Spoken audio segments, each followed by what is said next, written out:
জীবন। থাকলো অথচ গুছিয়ে দিলেন হরিদাস। এবার বলুন, কলিযুগের তারক ব্রহ্ম নাম বলছিলেন। তারক ব্রহ্ম, তারক মানে উদ্ধারকারী, আর ব্রহ্ম মানে ঈশ্বর। কলিজীবের উদ্ধার করার জন্য ঈশ্বর নাম রূপে নেমে আসেন, তাকে বলে তারক ব্রহ্ম হরিনাম। আর সেই নামটা কি? হরে। শুনে নাও ভালো করে। হরে কৃষ্ণ হরে কৃষ্ণ কৃষ্ণ হরে হরে রাম হরে রাম রাম রাম হরে হরে হরে কৃষ্ণ হরে কৃষ্ণ কৃষ্ণ হরে হরে হরে রাম হরে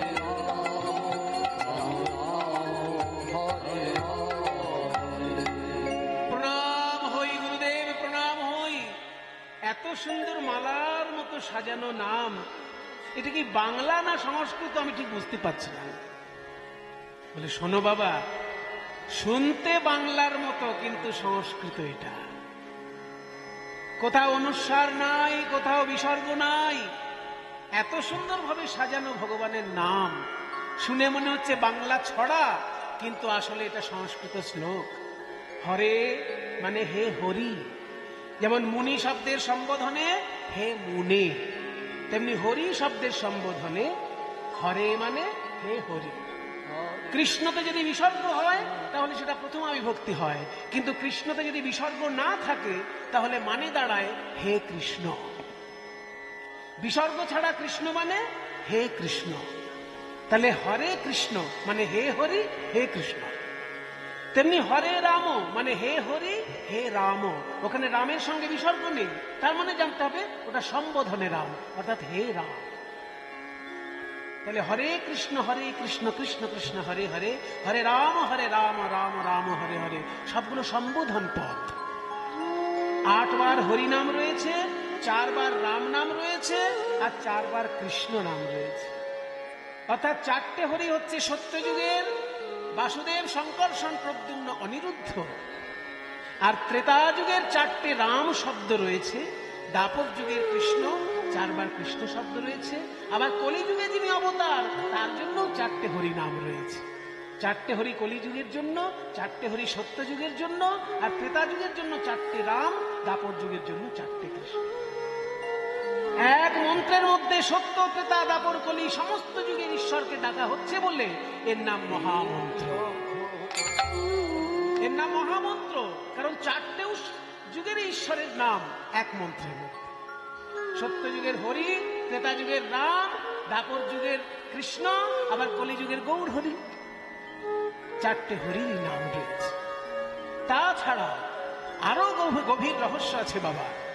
এখানে হরে মানে আবার রাধেও হতে পারে। যেমন রাধা শব্দের সম্বোধনে রাধে, তেমনি হরা শব্দের সম্বোধনে হরে। হরা মানে গোবিন্দের মন হরণ করেন বলে রাধারানীর এক নাম হরা, তার সম্বোধনেও হরে হচ্ছে। এখানে হরে মানে হে রাধে, তাহলে হরে কৃষ্ণ মানে হে রাধে হে কৃষ্ণ।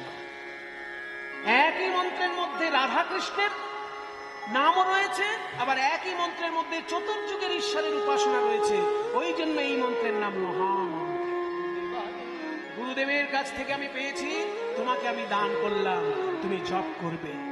গুরুদেব, আপনি যখন এত সুন্দর আমাকে নাম দিলেন, আমিও আপনার চরণে কথা দিলাম, এই মধুর হরি নাম আমি প্রতিদিন এমন ভাবে জপ করব যে মাসের শেষে যেন 1 কোটি হরিনাম জপ হয়। দেবানিশি লয় সে 1 কোটি নাম যদি মাসে হয় তাহলে রোজ কত হবে? হরিদাসের সংকল্প ছিল মাসে 1 কোটি নাম করবে, তাহলে রোজ কত হবে? 1 কোটিকে 30 দিয়ে ভাগ করুন, মোটামুটি 30 ধরুন মাস, তাহলে 30 দিয়ে 1 কোটিকে ভাগ করলে কত হয়? লোকে পড়েছে বিপদে, বাবা কীর্তন শুনতে এসেছি না অঙ্কের পরীক্ষা দিতে এসেছি? কোথা থেকে যে প্রশ্ন চলে আসছে। 1 কোটিকে 30 দিয়ে ভাগ করলে দাঁড়াবে কত? ক্যালকুলেটর লাগবে, মোবাইল করে নি দেখো। যেটা দাঁড়াবে সেটা হচ্ছে 3,33,333.3 আর 3-এর মাথায় একটা বিন্দু। 3-এর মাথায় বিন্দু মানে কি? এটাকে বলে পৌনঃপুনিক, মানে দশমিকের পর যত খুশি 3 বসাতে পারে, এটাকে পৌনঃপুনিক বলে। তাহলে 3,33,333 যদি 30 দিয়ে ভাগ করেন 1 কোটিকে, তো হরিদাস ঠাকুর যে 3 লক্ষ নাম জপ করতেন, ওটার নামেই 3 লক্ষ। 3 লক্ষের অনেক বেশি উনি জপ করতেন, যাতে মাসের শেষে 1 কোটি নাম হয়। দেবানিশি লয়ে সে 3 লক্ষ নাম, দেবানিশি লয়ে সে 3 লক্ষ নাম। 1 লক্ষ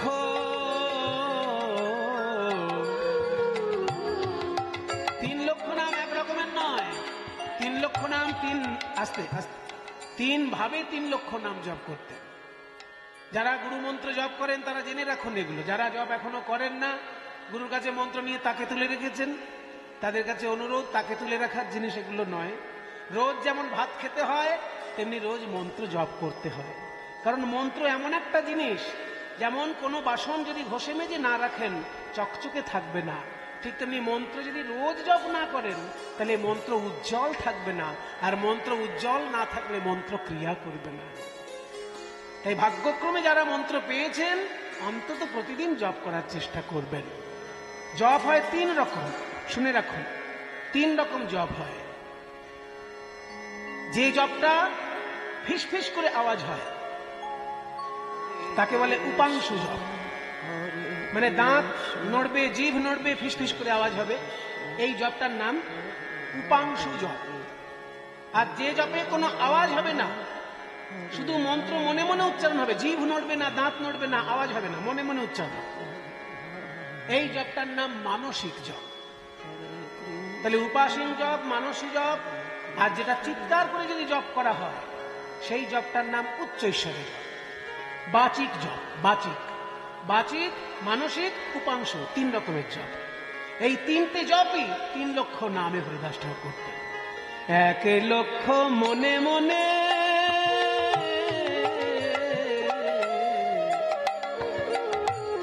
1 লক্ষ মনে মনে, 1 লক্ষ উচ্চ ঈশ্বরে। হরে কৃষ্ণ হরে কৃষ্ণ কৃষ্ণ কৃষ্ণ হরে হরে, হরে রাম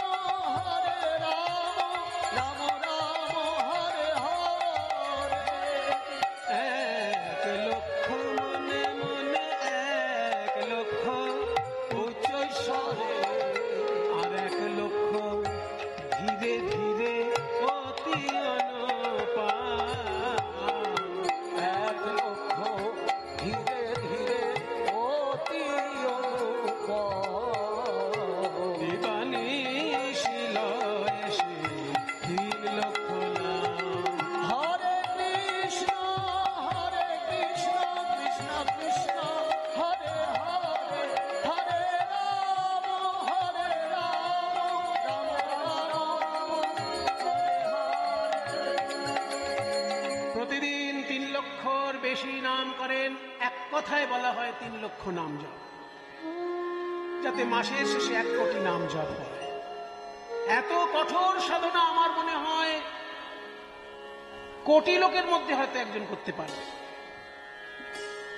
প্রতিদিন 3 লক্ষ নাম যাতে সম্পূর্ণ হয় সেই জন্য তিনি সমাজের মধ্যে থাকেন না, কারণ সমাজে থাকলে লোকের সঙ্গে গল্প করতে হবে, কথা বলতে হবে। নির্জনে থাকেন, নির্জনে একটা কুটির বানিয়ে থাকেন, আর তার নাম জপ সারাদিন চলছে বলে গ্রামে গ্রামে তাকে ভিক্ষে করতে হয় না, গ্রামের লোকেই তার কাছে খাবার পৌঁছে দেয়। ভালোবেসে তার সামনে ফল মিষ্টি যে যা পারে দিয়ে যায়, হরিদাসের যতটুকু প্রয়োজন সেইটুকু ওখান থেকে গ্রহণ করে। এইভাবে যখন তিনি নাম জপ করছেন, একজন গিয়ে জানিয়ে দিল, অত্যাচারী শাসক গড়াই কাজীকে। কাজী সাহেব, আপনার এলাকায় কি হচ্ছে দেখুন। একজন মুসলমান হয়ে দিন রাত হরিনাম করছে, আর লোকে তার কাছে গাদা গাদা খাবার।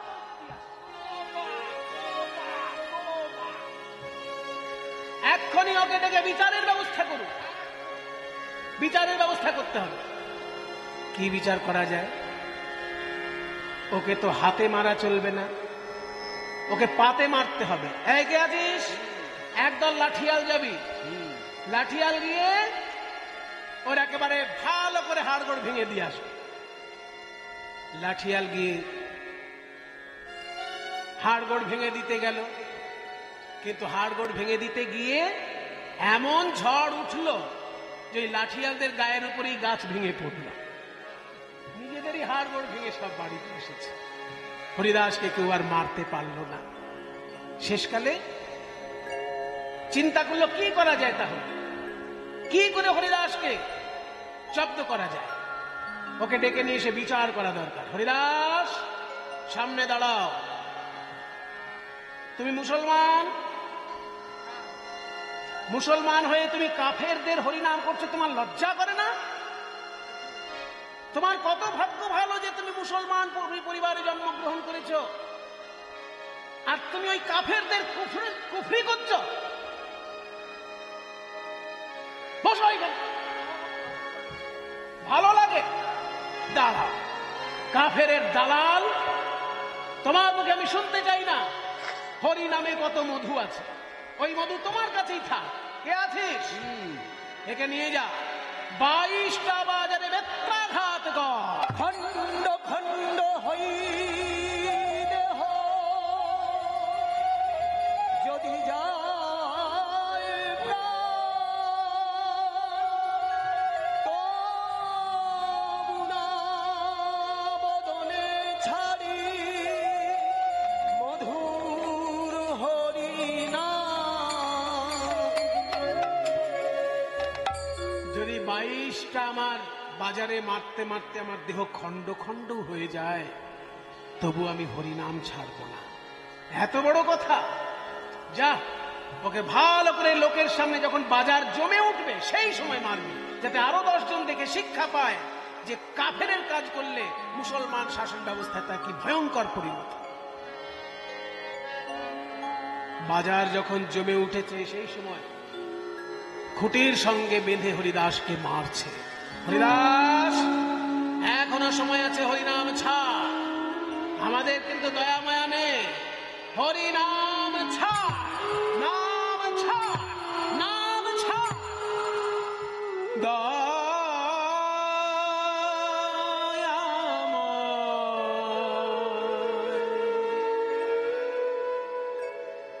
দেখা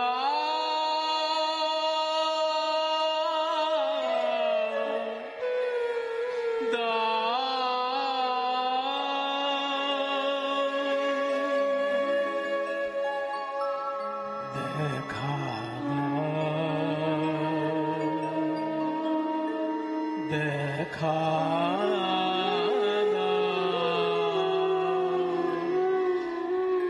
আমি আর যে পারি না সহিতে যা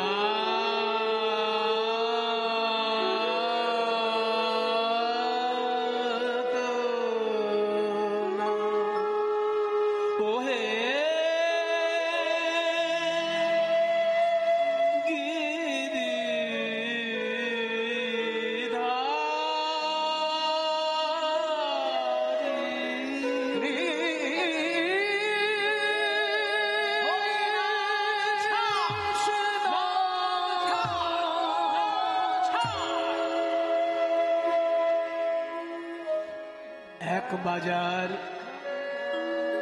দুই বাজার, এক এক করে 22 বাজার শেষ হয়ে এলো, তবু হরিদাসের মুখ থেকে নাম ছাড়াতে পারল না। কত বেত ভেঙে গেছে, মারতে মারতে ঘাতকগণ ক্লান্ত হয়ে পড়েছে। এইবার ঘাতকরা বেদ ফেলে দিয়ে হরিদাসের পায়ে জড়িয়ে ধরেছে। হরিদাস, তোমার তো মৃত্যু কিছুতেই হচ্ছে না। হরিদাস, তুমি যদি না মরো তাহলে আমাদের সংসার ভেসে যাবে। ওই কাজী সাহেব কি বলেছে জানো? তোমাকে যদি মারতে না পারি আমাদের গর্দান নিয়ে নেবে, আমাদের হত্যা করবে। আমাদের হত্যা হলে আমাদের পরিবার যে ভেসে যাবে। হরিদাস, আচ্ছা এই কথা বলেছে, তাহলে তোমরা আমার সঙ্গে একটা ছোট্ট কাজ করো, আমি মরে যাব। মরে যাবে? হ্যাঁ, আমি ইচ্ছা করে মরে যেতে পারি, কিন্তু আমি ইচ্ছা না করলে তোমরা মেরেও আমাকে মারতে পারবে না। তোমার তাই নাকি? হ্যাঁ, এই ক্ষমতা আমার হয়ে গেছে হরিনাম করতে করতে। তাহলে আমাদের কি করতে বলছে? এই যে আমি হরিনাম করছি, আমার সঙ্গে তোমরাও একটু হরিনাম করো। হ্যাঁ, হরিনাম ছাড়ানোর জন্য মারতে বসেছি সকাল থেকে। মেরে মেরে আমাদের হাত পা ব্যথা হয়ে গেল, এই হরিনাম করতে হবে আমাদের। তখন পাশ থেকে একজন কানে কানে বলছে, দেখ এই সময় নবাবের লোকজন খেতে গেছে, এই সময় আশেপাশে কোনো বাইরের লোকজন নেই, আমরা ঘাতকরাই আছি শুধু। এই সময় একটু হরিনাম করলে বেটা যদি মরে, হ্যাঁ, তাহলে এইবার তো আমরাও বেঁচে যেতে পারি। বেটা মরলে আমরা বাঁচবো, তো যদি একটু সামান্য হরিনাম করলেও মরে যেতে, মেরে কি লাভ? তাহলে হরিদাস তুমি করো, তোমার সঙ্গে আমরা করছি। বলো তাহলে আমার সঙ্গে বলো, এসো ভাই নাম গাই কৃষ্ণ হরি নাম। এসো ভাই নাম গাই কৃষ্ণ নাম হরি নাম। বল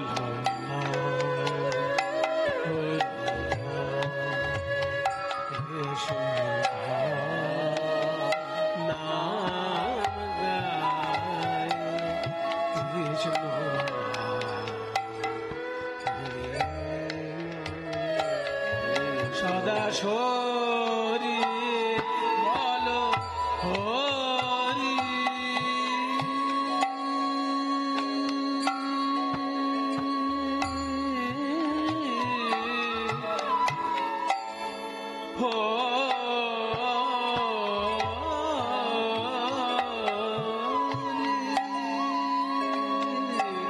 সদা হরি বলো হরি কৃষ্ণ নাম হরি নাম বলো না হরি নাম। কৃষ্ণ নাম হরি নাম বলো না হরি নাম। হরিদাস, এ কি মধুর নাম! তোমার সঙ্গে নাম বলতে বলতে আমাদের যে সব ভুল হয়ে যাচ্ছে হরিদাস। আত্মীয় স্বজন পরিবার সব যেন ভুলে যাচ্ছি মনে হচ্ছে। বলো আমার সঙ্গে, হরে কৃষ্ণ হরে কৃষ্ণ কৃষ্ণ কৃষ্ণ হরে হরে হরে রাম হরে রাম রাম রাম হরে হরে। হরে কৃষ্ণ কৃষ্ণ কৃষ্ণ হরে হরে হরে রাম হরে রাম রাম রাম হরে হরে। কৃষ্ণ হরে কৃষ্ণ কৃষ্ণ হরে হরে হরে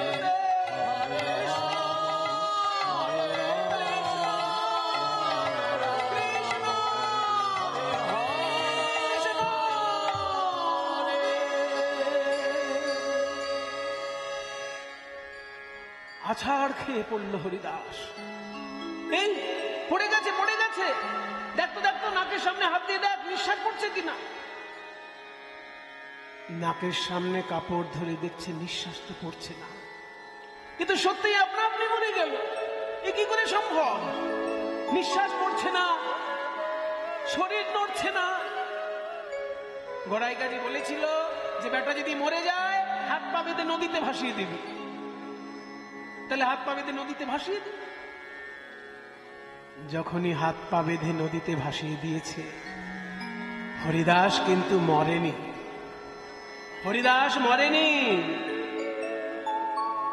কি করেছে হরিদাস? নাম জপ করতে করতে কখন তার যোগ সাধনা হয়ে গেছে। যোগ সাধনার দ্বারা পুরক, কুম্ভক, রেচক তিনটেকে একসঙ্গে বলে প্রাণায়াম। যখন বায়ু গ্রহণ করা হয় তাকে বলে পুরক, বায়ু যখন আটকে রাখা হয় তাকে বলে কুম্ভক, আর বায়ু যখন ত্যাগ করা হয় তাকে বলে রেচক। এই প্রাণায়ামের দ্বারা ঘন্টার পর ঘন্টা নিঃশ্বাস না নিয়ে থাকতে পারত হরিদাস। তাই প্রাণায়াম এমন ভাবে করেছে সম্পূর্ণ শরীর স্থির হয়ে গেছে, নিঃশ্বাস পড়ছে না। তাই এরা ভাবলো মারা গেছে, পরে হরিদাসকে যেই জলে ভাসিয়ে দিয়েছে, আর ভাসতে ভাসতে হরিদাস যাচ্ছে কৃষ্ণ নাম করতে করতে। ভজ শ্রীকৃষ্ণ কহ শ্রীকৃষ্ণ, লহ শ্রীকৃষ্ণের নাম রে। ভজ শ্রীকৃষ্ণ কহ শ্রীকৃষ্ণ, লহ শ্রীকৃষ্ণের নাম রে। ভোরবেলায় গঙ্গার মাঝখান থেকে ভেসে যাচ্ছে আর কৃষ্ণ নাম কে করছে? যে জন শ্রীকৃষ্ণ ভজে সে হয় আমার প্রাণ রে। যে জন শ্রীকৃষ্ণ ভজে সে হয় আমার প্রাণ রে। অদ্বৈত আচার্য এসেছেন গঙ্গার ধারে স্নান করতে, শুনতে পেলেন গঙ্গার মাঝখান থেকে কেউ একজন ভেসে যাচ্ছে, তার মুখ থেকে কৃষ্ণ নাম আসছে। সাঁতার দিয়ে গিয়ে অদ্বৈত আচার্য সেই দেহ যখন নিয়ে আসলেন তীরে, একই যে হরিদাস, তোমার সর্বঙ্গ ক্ষত বিক্ষত আর মুখে কৃষ্ণ নাম, এ কি দশা হয়েছে হরিদাস তোমার? গুরুদেব, আপনি দেখছেন বেত্রাঘাত, আমি তো এগুলো বেত্রাঘাত মনে করছি না, এগুলো হচ্ছে আমার কৃষ্ণ নামের অলংকার। এই ঘোর কলিযুগে আমি কৃষ্ণ নাম করেছি বলে আমার সারা গায়ে বেত্রাঘাতের অলংকার পরিয়ে দিয়েছে কলিযুগ। হরিদাস, হরিদাস, এক সাধু দেখেছিলাম আমার গুরুদেব মাধবেন্দ্রপুরীকে, আর এক সাধু দেখলাম তোমাকে, যে হরিনাম করার জন্য বেত্রাঘাতকে অলংকার বলতে পারে। এমন সাধু কে আছে? এসো তুমি আমার বুকে এসো হরিদাস, তুমি আমার বুকে এসো। হরিদাস নাম করতে লাগলেন। শান্তিপুরে কাছাকাছি রয়েছে ফুলিয়া, সেই ফুলিয়া কাছেই হরিদাস ঠাকুর বাস করতেন। সেখানেও একবার মায়াকে উদ্ধার করেছিলেন। তারপরে বনগায়, যেখানে আমি বলছিলাম বনগা হচ্ছে উত্তর যশোরের অংশ, কিন্তু এখন পশ্চিমবঙ্গের মধ্যে পড়েছে। ওই বনগার বর্ডারটা পার করলেই একটা জায়গা আছে বেনাপোল বলে। ওই বেনাপোলে হরিদাস ঠাকুর যখন বাস করেছিলেন, সেই সময় তাকে সাধন ভজন থেকে বিচ্ছিন্ন করে দেবার জন্য ওখানে রামচন্দ্র খান পাঠিয়েছিলেন লক্ষ হীরাকে। সেই লক্ষ হীরা, যার নাম লক্ষ হীরা, 1 লক্ষ নাকি হীরা দিতে হতো নাকি, এত তার রূপ যৌবন, তার গান শুনতে গিয়ে। তা সেই লক্ষ হীরাকে ডেকে পাঠানো হলো হরিদাসের মন ভোলানোর জন্য। লক্ষ হীরা বলছে, শোনো সাধু বাবা, তুমি নাকি এত সুন্দর হরিনাম করো, বনের পশু পাখিও তোমার সঙ্গে নাচে গায়, তা আজকে আমি এসেছি, তুমি হরিনাম করবে, আমি নাচবো, তুমি গাইবে, আমি নাচবো।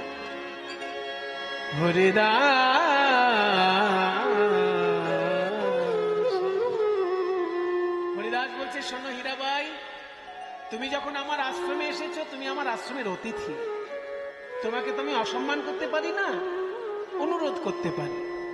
আমি 3 লক্ষ নাম জপ শেষ না হলে কারোর সঙ্গে কথা বলি না। এবার তুমি জানো না বলে তোমার সঙ্গে বললাম, তুমি ওইখানে নাচ গান নিজের মতো করো, আমার নাম জপ শেষ হলে তারপর তোমার সঙ্গে কথা বলো। লক্ষ্য এরা তখন শুরু করলেন নৃত্য। হরিদাস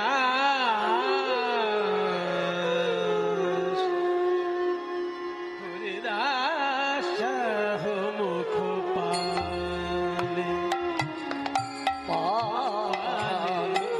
হরিদাস চাহ মুখ পালে, হরিদাস চাহ মুখ পালে, হরিদাস চাহ মুখ পালে, পানে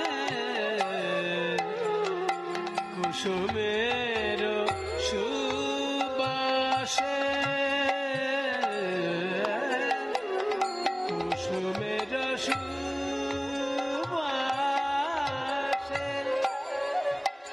যেমন ভ্রমরা কলি আসে ছুটে,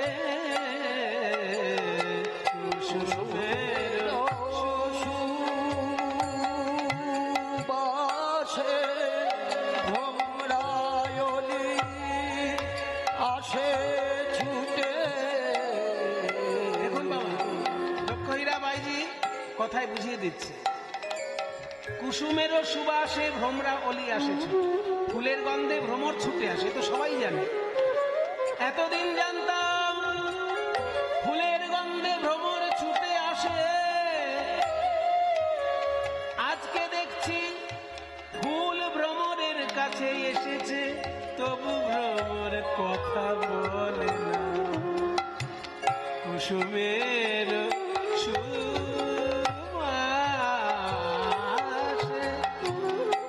ভ্রমরায়লি আসে ছুটে, ভোরে ওঠে সুগন্ধে কুসুমে